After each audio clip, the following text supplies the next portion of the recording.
దుర్గా పూజ సమితి ఆదిలాబాద్ ఆధ్వర్యంలో గత 7 దశాబ్దాలుగా కొనసాగుతున్న శ్రీదేవి శరన్నవరాత్రోత్సవాలు ఈ ఏడు కూడా అత్యంత వైభవంగా నిర్వహిస్తున్నట్లుగా డిపిఎస్ అధ్యక్షుడు రఘు జోషి తెలిపారు.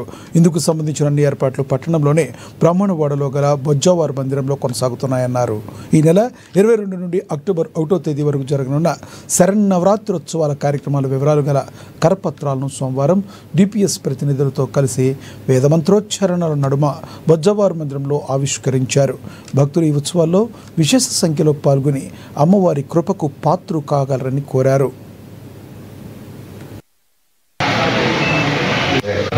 సుమారు 7 దశాబ్దాలుగా నిరాటంకంగా కొనసాగుతున్నటువంటి యొక్క దేవి శరన్నవరాత్రోత్సవాల పరంపర కొనసాగుతూ వస్తున్నటువంటి విషయం ఆసక్తులు ఆధ్యాత్మిక భక్తజన బాంధవులందరికీ తెలిసినటువంటి విషయం.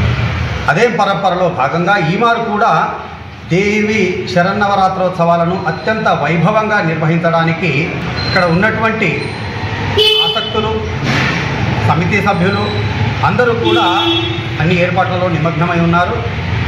ఈ నెల 22వ తేదీ నుండి వచ్చే నెల 1వ తేదీ వరకు ఈ యొక్క శరన్నవరాత్రోత్సవాలు కొనసాగనున్నాయి.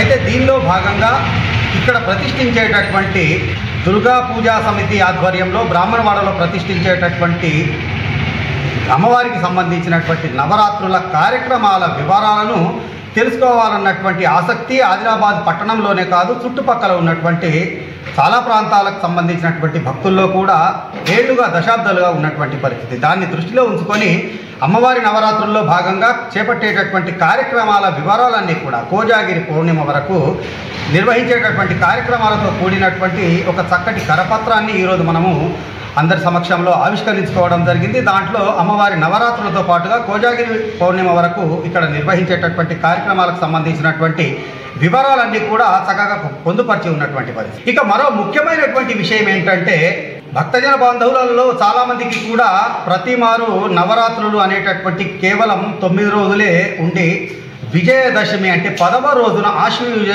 శుద్ధ దశమి నాడు విజయదశమి వస్తుంది కదా, ఈరోజు 11 రోజులు వస్తున్నాయి ఏంటి అనేటటువంటి ఒక సందేహం సాధారణంగా వస్తున్నటువంటి విషయం.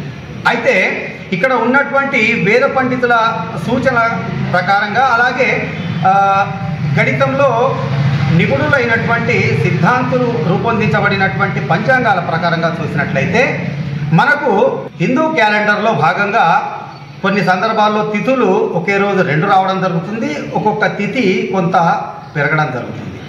అటువంటి క్రమంలోనే పంచమి అనేటటువంటి తిథి 2 రోజుల్లో ఉన్నటువంటి నేపథ్యంలో ఈరోజు ఈ సంవత్సరం సంపూర్ణంగా మనం ఏదైతే నవరాత్రులు